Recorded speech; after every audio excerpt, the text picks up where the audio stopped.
against the rest of us. They're working against the middle class. Man, these protesters on Wall Street need to wake up. They need to wake up and understand. Talk about a nebulous, benign, weird protest that's going on right now in Wall Street, these places. These man on the street interviews where they're asking, especially some of the young kids, what are you protesting? They have no idea what they're talking about.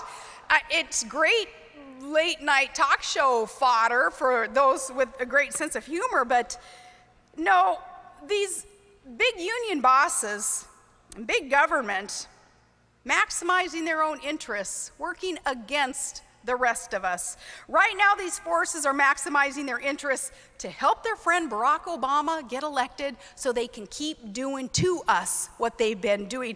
Are you going to make sure that that doesn't happen? Are you going to do all that you can to make sure we have free market principled candidates who can rise to the top and replace Barack Obama? He's got his sights set, though, on $1 billion that he's going to collect for his re-election bid. Now, raising that kind of money, especially in this economy, that can't be easy. But if you consider that he gets to hand out other people's money to his friends, maybe then it gets a whole lot easier to consider what that $1 billion will be able to be collected and will be able to be spent upon. Between bailouts for Wall Street cronies and stimulus projects for union bosses, job security, and green energy giveaways, Obama's taking care of his friends. Make no mistake about that. And as I say, they are on course to raise that $1 billion for his re-election bid so that they can do it all over again to us. To be fair, though, some GOP candidates, man, they're able to raise a boatload of money, too. And we need to be fair. We need to ask them, too, what, if anything, do their contributors think that they're going to get in return for their campaign donations? We need to know this. We need to know because our country cannot afford any more trillion-dollar thank you notes to campaign contributors. Folks, it's a very important question. It cuts to the heart of our problem, and I do speak from experience. Fighting corruption and that crony capitalism, since I started out in public office, a very local level, 20 years ago, and being outspent in my campaigns 2 to 1 and 3 to 1 and 5 to 1, but the reason for that is simple. Like you, I'm not for sale, but I know what it's like. I've been there. I have the bumps and the bruises to prove what the path is like, what the results are being on that path of fighting that corruption and that cronyism. Now, corporate executives, of course, they should be allowed, yes, be allowed to exercise First Amendment rights, exercise your right to campaign for and support whomever it is that they want to support, but I also think that we should expect transparency from our candidates. We should know who is donating to whom, and I think that we should demand it of our president, and we should expect it of all candidates.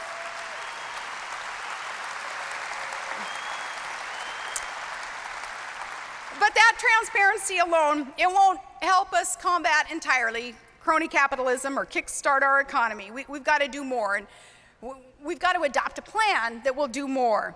Our republic is worth defending, and it is under assault. So how do we defend it? What should the plan be? I say that we return to original principles, especially the principle of self-government. What my plan would be based upon is empowerment. Empowerment of the individual, of our entrepreneurs, of you who absolutely are the ones that grow the jobs, you hardworking individuals, because I have faith, I have trust, I have respect in you, the people of America. My idea is rooted in the free market, and that's why I just detest crony capitalism. Ironically, and unfortunately, the corruption that we see today, it's led many people astray, led many people to conclude that crony capitalism is the only form of capitalism, which of course is not true. We need to reassert our faith in the true free market entrepreneurial spirit and system that made our country great. And one way that we can do this is eliminate the federal corporate income tax, which is the highest in the industrialized world, which scares off jobs. It scares jobs off our shores and puts them in foreign lands. At the same time that we do that, we would eliminate the corporate welfare and the loopholes and all of the bailouts. And this is how we can create an explosion of real job growth. And this is how we break the back of crony capitalism, because it feeds off corporate welfare, which is just socialism for the very rich.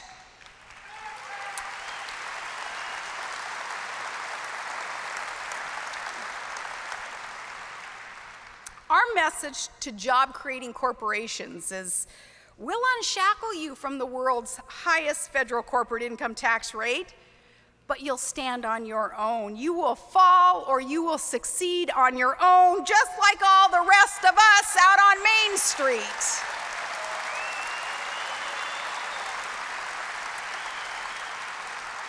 Would be the opposite of cronyism then. The plan would manifest the belief that if given a level playing field, everyone will have the opportunity to thrive. And this idea is just a step in the defense of our republic, but it represents the kind of reform that we need. And this reform, it must come from you. It must come from the American people. We can't wait for the permanent political class to do it for us, to reform anything, because they won't. They can't. They are part of the problem. And that problem, it will not stop until we, the people, say enough is enough, and until we retire that permanent political class.